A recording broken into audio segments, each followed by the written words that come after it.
Hay futbolistas que necesitan marcar 20 goles para llamar la atención. Alex Scott no. Le basta con tocar el balón 5 minutos para que entiendas que estás viendo a un centrocampista diferente. No porque haga cosas imposibles, sino porque hace parecer fáciles las más difíciles. Y quizá esa sea precisamente la cualidad que más seduce al Real Madrid. Mientras muchos aficionados siguen obsesionados con los grandes nombres del mercado, Florentino Pérez continúa mirando hacia un perfil de jugador que pocas veces ocupa las portadas. Joven, inteligente, intenso y con una capacidad extraordinaria para entender el juego antes que los demás. Ese perfil tiene nombre y apellido: Alex Scott. Soy Nilsson y esto es El Madridista.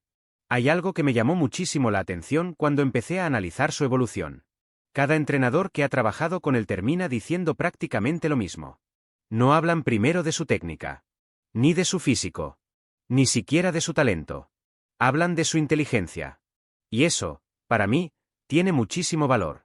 Porque el talento puede aparecer en cualquier rincón del mundo. La inteligencia para interpretar un partido, esa sí es realmente difícil de encontrar. Alex Scott pertenece a esa nueva generación de centrocampistas ingleses que han roto completamente con el viejo estereotipo del fútbol británico. Ya no estamos hablando únicamente de fuerza, recorrido o intensidad. Estamos hablando de un futbolista capaz de recibir bajo presión, girarse en espacios reducidos, acelerar una transición con un solo pase o bajar el ritmo cuando el partido lo necesita. Eso explica por qué tantos clubes importantes han empezado a seguirlo. Y también explica por qué el nombre del Real Madrid vuelve a aparecer relacionado con él. Ahora bien, aquí es donde quiero detenerme. Muchos madridistas reaccionan de la misma manera cuando escuchan esta noticia. ¿Y otro centrocampista? Es una reacción lógica. Porque sobre el papel parece que el Real Madrid tiene esa posición perfectamente cubierta. Ahí están Jude Bellingham, Federico Valverde, Aurelien Tchouaméni, Eduardo Camavinga.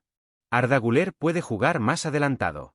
Y detrás sigue apareciendo una cantera con muchísimo talento. Entonces, ¿dónde encaja Alex Scott? La respuesta no está en los nombres. Está en las funciones. Porque el fútbol moderno ya no se construye acumulando jugadores. Se construye acumulando soluciones. Y Alex Scott ofrece soluciones que muy pocos centrocampistas jóvenes pueden ofrecer al mismo tiempo. Tiene una movilidad extraordinaria. Puede jugar como interior. Puede retrasar su posición para iniciar el juego. Puede romper líneas conduciendo. Y también tiene una intensidad defensiva que encaja perfectamente con el tipo de presión que José Mourinho quiere imponer a su equipo. Eso hace que deje de ser otro centrocampista. Empieza a convertirse en un perfil diferente. Y ese detalle cambia completamente la conversación. Hay otro aspecto que me parece todavía más interesante. Alex Scott nunca juega para la estadística. No necesita marcar 10 goles para influir en un partido. Su influencia aparece mucho antes.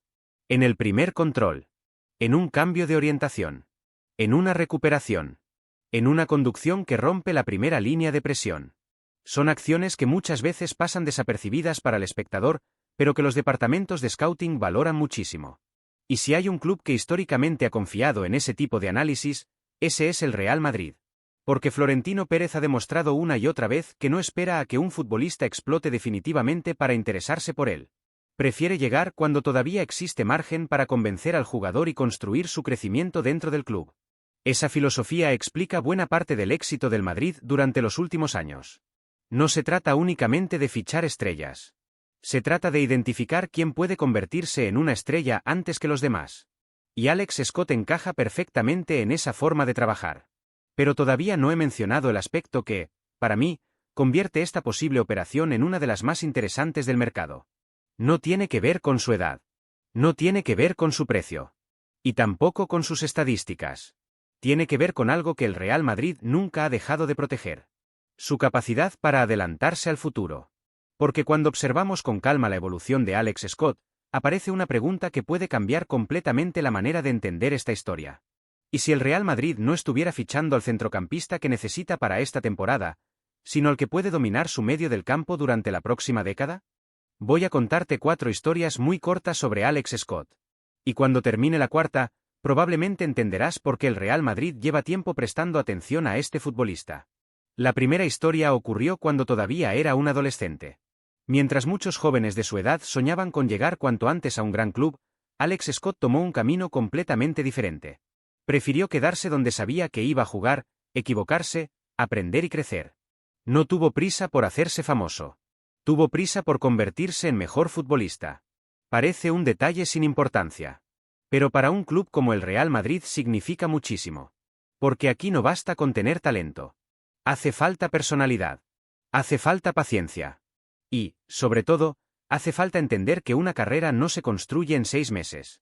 Esa mentalidad es una de las primeras cosas que buscan los grandes departamentos de scouting. La segunda historia habla de algo que casi nunca aparece en los resúmenes de los partidos. Los entrenadores que han trabajado con él coinciden en una idea. Alex Scott escucha mucho más de lo que habla. Puede parecer una curiosidad sin importancia. Pero no lo es. Los futbolistas jóvenes normalmente quieren demostrar que ya lo saben todo. Él hace exactamente lo contrario. Pregunta. Observa. Aprende. Corrige. Y vuelve a intentarlo. Ese comportamiento explica por qué cada temporada ofrece una versión mejor que la anterior. No ha dado un salto espectacular de un año para otro. Ha ido creciendo poco a poco. Y esa evolución constante suele ser mucho más fiable que una explosión repentina.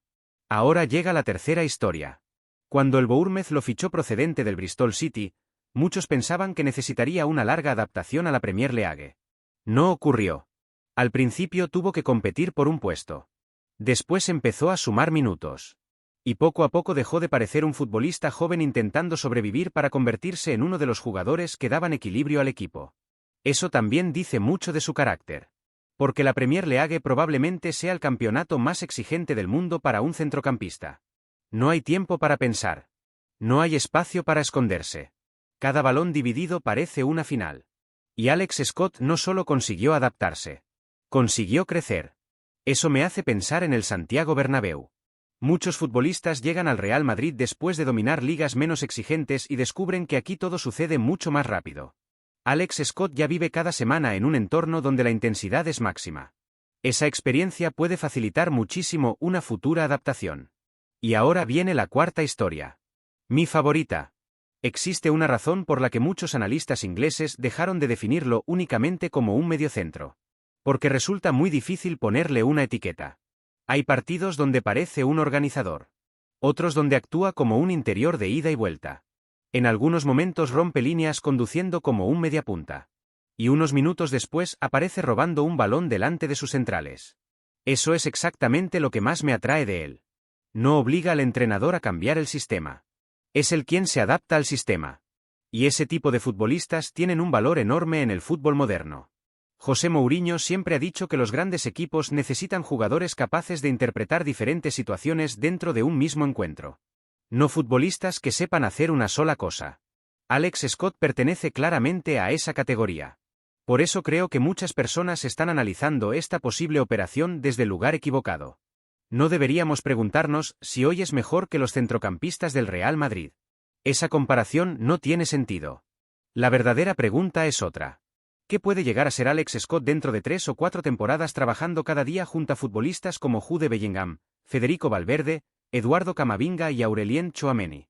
Ahí cambia completamente la perspectiva.